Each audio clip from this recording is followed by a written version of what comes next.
boys and girls, welcome to tonight's presentation. And today we're going to look at self-image and what that is, how it affects you, and how it's absolutely relevant, very, very important for your journey when it comes to losing weight. Really, self-image is that mental picture of yourself or ourselves. Okay, and here's a definition. I pulled this from the internet. This is not my definition. This is from Mr. Google. Definition of your self-image. The self-image is a mental picture of yourself, both as a physical body and an individual. A healthy body image, that means you see yourself as you really are and that you feel good in your own skin. Self-image also involves how you feel about your strengths, weaknesses, and abilities. Okay, so some of the aspects of what a positive self-image consists of, and this is really, really important. Some of you will resonate with this, and some of you will resonate with maybe some of the points of the negative self-image as well. But just let me know what you think. So first of all, seeing yourself as an attractive and desirable person. Okay. Many people just don't. They look at themselves and they just don't like what they see.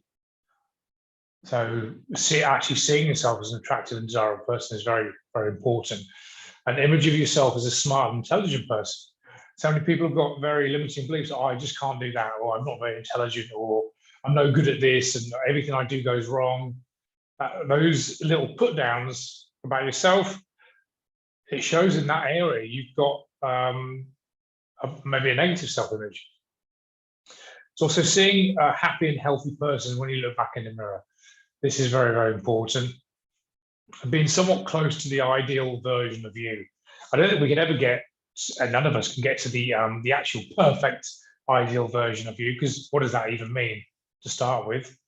But it's also really looking at yourself in the mirror and thinking, you know what, I feel good.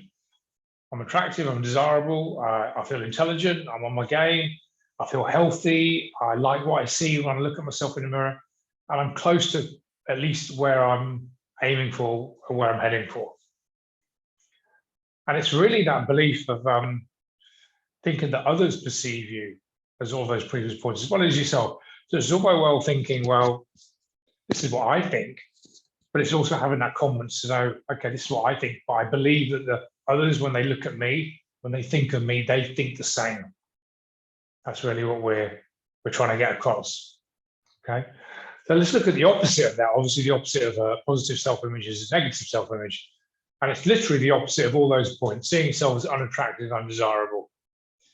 Having an image of yourself as a stupid or intelligent person, that links back into those self-limiting beliefs. I can't do that, I'm stupid, I'm no good at this. Seeing an unhealthy and unhappy person when you look in the mirror, and believing that you are nowhere near your ideal version of yourself.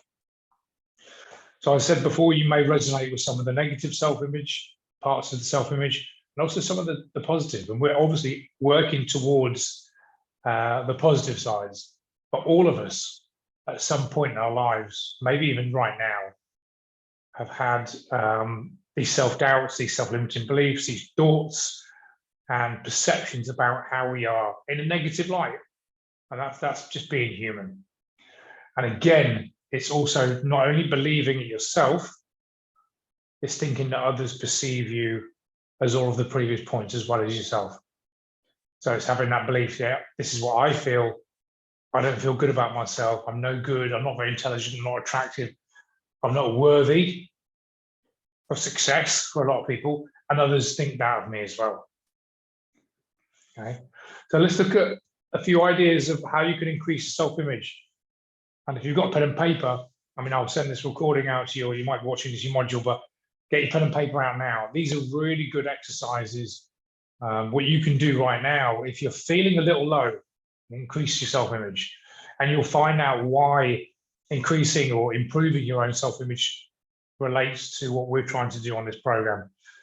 And losing weight, change our health, increase our energy, and basically stay on the planet as long as we can.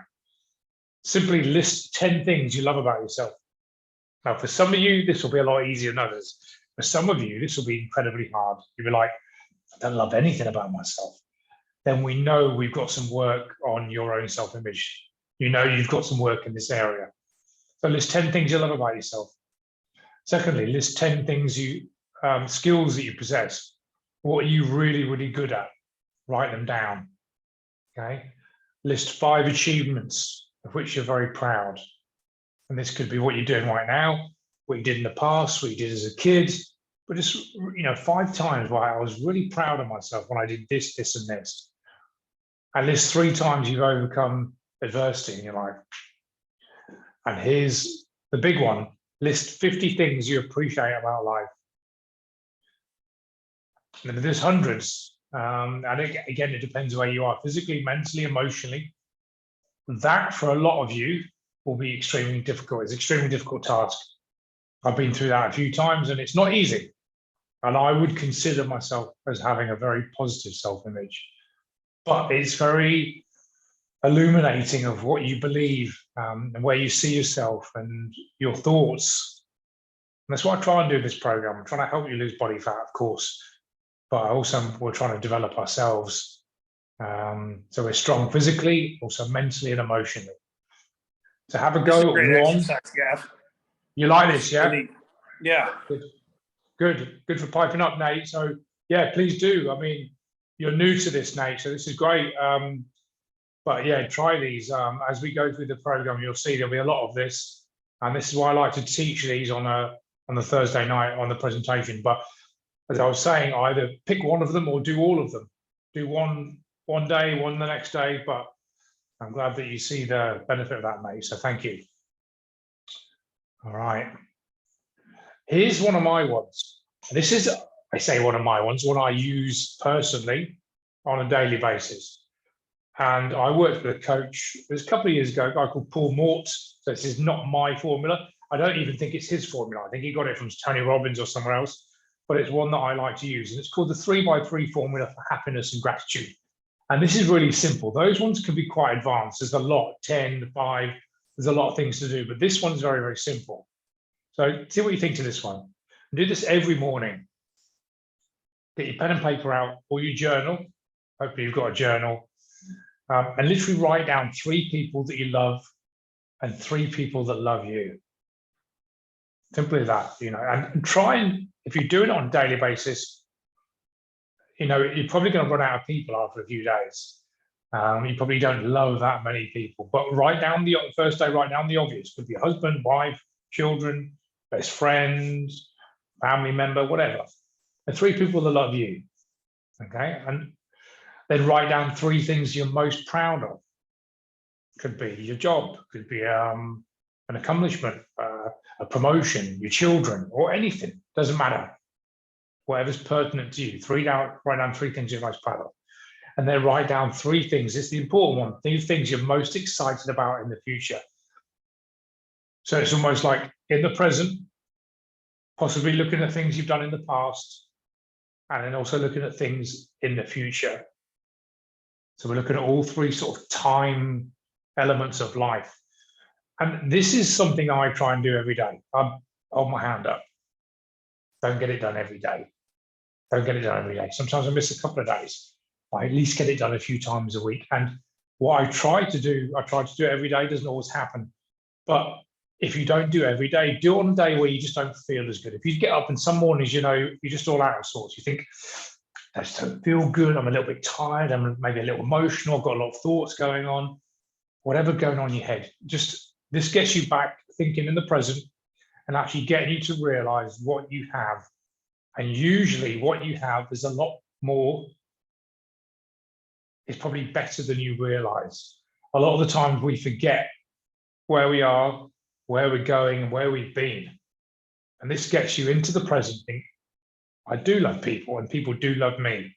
Because believe it or not, you're very lovable. All of you, we all are. Someone loves you and you love someone else. Okay, so write those down. Write down the things you're proud of. I know that you're proud of a lot of things. And 3 things you're most excited about the future. It's a very, very powerful exercise and it'll take you 5 minutes. Okay, but here's the big question. What's this got to do with weight loss? And you've heard me, I'm sure, you followed me on LinkedIn or social, get my emails. I talk about the mechanics of fat loss being very, very simple, being in a calorie deficit, burning more calories than you're taking in, moving your body, that's fat loss. But the psychology of fat loss, that's extremely tough. This is the psychology of fat loss, and that's what it's got to do with weight loss. It's got everything. Self-image, if you've got a poor self-image, you'll find it extremely, if not impossible, to lose weight. Okay, so this is what makes you gain weight, the mechanical side. This is the easy bit, an overconsumption of calories. And you know this, being in a calorie surplus for an extended period of time. That's the only way that we gain weight. Highly palatable, but highly calorific, low nutrient food choices, usually containing sugar, fat, and salt. That's not always the case. You can eat an extremely healthy diet, as in good choices of protein, low sugar, low salt, zero fat. But if you actually eat more calories than you need, you're still going to get fat. But generally, it's very easy to overeat high sugar, high fat, high salt, because it tastes good. We can all smash 12 inches of a pizza, no problem. But ask someone to eat 3 chicken breasts, not so easy, not so palatable, no sugar, no fat, no salt. Foods that contain sugar, fat, and salt are very easy to overeat. So this is how we gain weight. We all know this. And it's usually, but not always, usually mixed with a lack of exercise. You sit on your ass all day, you're in your office chair, you've just been lazy the last couple of years, mixed with an abundance of food that's easy, that tastes good. That's how we get fat. Okay, and how do you lose weight? Again, I'm preaching to the converted. You know this from your modules. If you've been watching the modules or when we first came onto the program, you know this. This is Fat Loss 101. Calorie deficit as often as possible for an extended period of time, which means most days of the week we want to be aiming for a calorie deficit.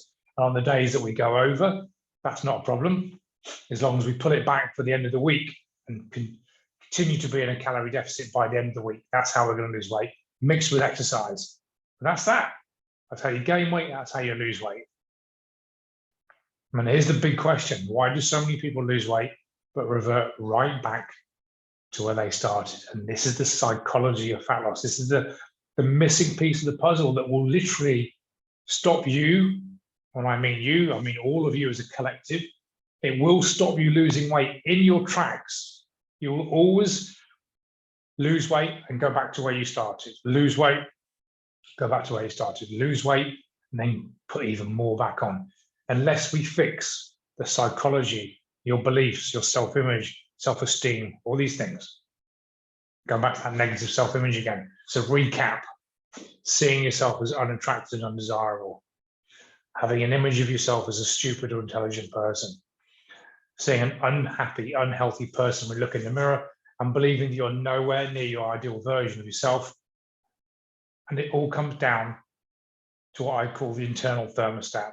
And we'll see this in health, in business, in relationships, in making money, in anything that we try and achieve in life. People have got their own internal thermostat. This comes from their own self-beliefs, self-image, and self-esteem. Okay? Some people in this world are 70-degree people. Some people in this world are 90-degree. That's their base level. We all have a level that we're comfortable at in all areas of life, not just weight and fitness. Some people are very, very happy or comfortable maintaining a low level of body fat because that's who they are. They resonate with that person. They look at themselves in the mirror and they won't tolerate being overweight. So they see themselves as, I'm fit, I'm healthy, I'm full of energy, I've got time to play with the kids. I go to the gym, I don't go to the pub, I don't booze, I don't eat shit food all the time. I resonate with being healthy, I fit into my clothes, I've got lots of energy. That's the 90-degree person. Maybe you're a 90-degree person, maybe you're a 70-degree person where that's not the priority for you. If you're a 50-degree person, it's probably not the priority at all. So we've all got a level that we're comfortable at in all areas of life, not just weight loss.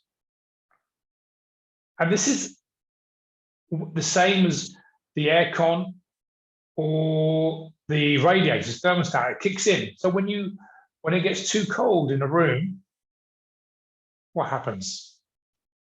The heat kicks on, warms the room up. When it gets too hot in the room, the aircon kicks on, brings it back down to temperature. And that's exactly the same with our comfort levels in any area.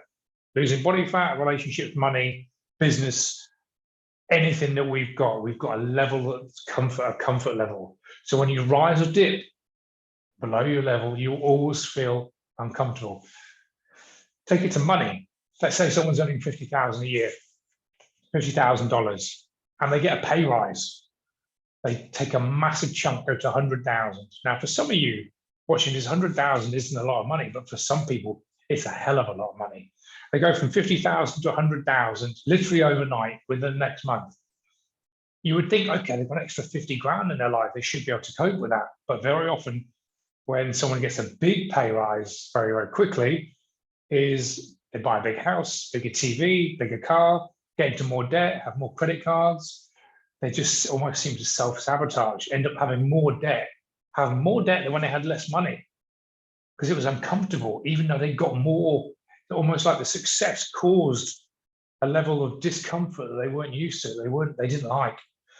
And we see people self-sabotage. They get the 100 grand job and they turn up late to a really important business meeting, or they don't get the report in on time, and their boss like, dude, what are you doing? You've been given this responsibility.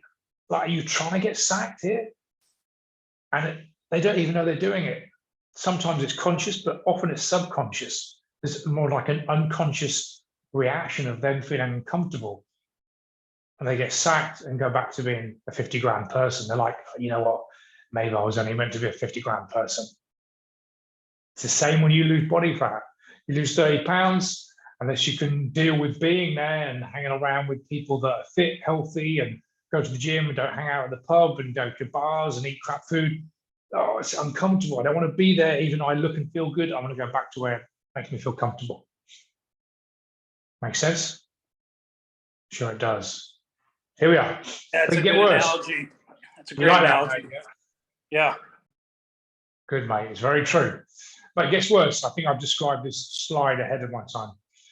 But often you drop below your level and stay there by lowering your standards. Okay, so not only you got to be a 90, but you're uncomfortable in 90, you're really a 70, but instead of being a 70-degree person, I'm happy being 60. And then you hang around with 50-degree people because it makes you feel good, and you say, yeah, life isn't so bad. So you become top dog in the bottom category, and that's even worse. It's like I speak to a lot of clients that are really, really overweight, and they often say to me on their very first Zoom call, you know, I'm not the fattest person of my friends, yet they still weigh 260. That is a massive self-limiting belief. That person needs to lose 60 pounds, but they're already telling me that they're not the fattest in their group, which makes them feel not so bad. But if that 260 person was hanging out with 185 guys at the gym, he's going to feel terrible. So your peer group, the people you hang around with, is going to affect whether you rise to be a 90, 70, 50, 60. That's just my analogy. So be very, very careful of this. Okay? Talk about this all the time. Raise your standards. Raise your standards. Look, we all get what we tolerate in this life. Okay? We get what we tolerate in this life. So how do you raise your standards? You work on your self-image. You work on your self-image. What do you see in the mirror? Are you happy with what you see? Do you find yourself attractive, intelligent? Are you becoming the person you want to become? And we could look at exact things to do to work on your self-image. Hang around people that have what you want. If you want to be a millionaire, you hang around with people that have made $1 million. If you want to hang around people that don't earn a lot of money, sorry, if you're not bothered about making $1 million, hang around people that you're the number one in that peer group. So the people you hang around with, some of the 5 people you spend the most time with, will massively influence every aspect of your life. The information that you watch, read, listen, absorb.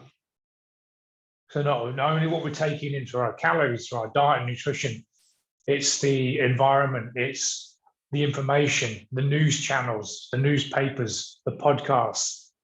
The information that goes into our brain will massively affect everything that we do in our lives and what we believe is possible and who we believe we are and who we're meant to be. And only when you decide enough is enough. Now, you guys on this program, if you're watching this in your 12 weeks, or you're watching this live right now, or in the mastery, you decided enough was enough. You said enough is enough. I'm going to have a phone call. I'm going to join the program. You pulled the trigger. But you know what? There's probably 50% more people that don't join the program I have a call with. They didn't decide enough was enough. And this is what happens when you raise your standards. You just don't tolerate anything less.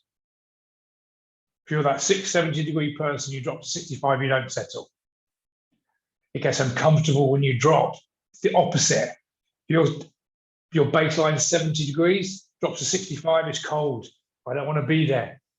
Get back to the gym, start eating correctly, start working on my habits, my sleep, my hydration, all the different things we know are going to help you build muscle, burn body fat, increase your health.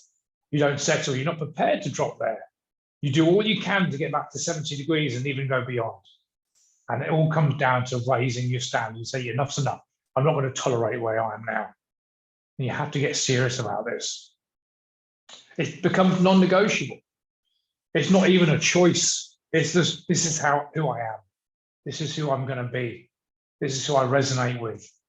The person, I look at myself, no, I don't care what anyone else is doing. I don't care what else I think. I'm going to do this. I'm going to get my gym session done. I'm going to hit my calories. Enough's enough. I'm not going to tolerate being where I was before. It becomes non-negotiable.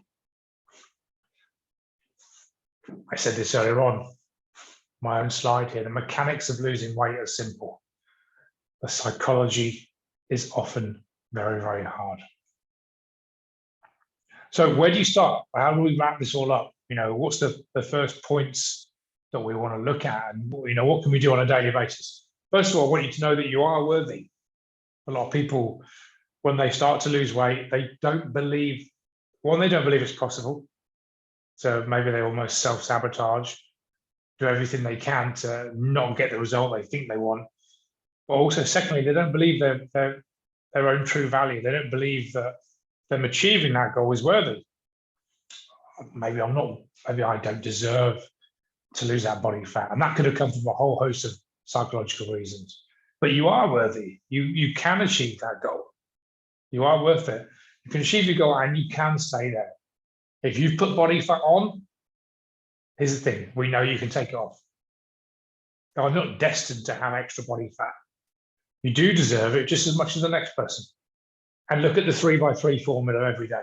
That's where I would start. If you're feeling a bit negative, that self-limiting beliefs or self-image, self-esteem has taken a knock. Physically, mentally, emotionally, start with the 3x3 formula every day.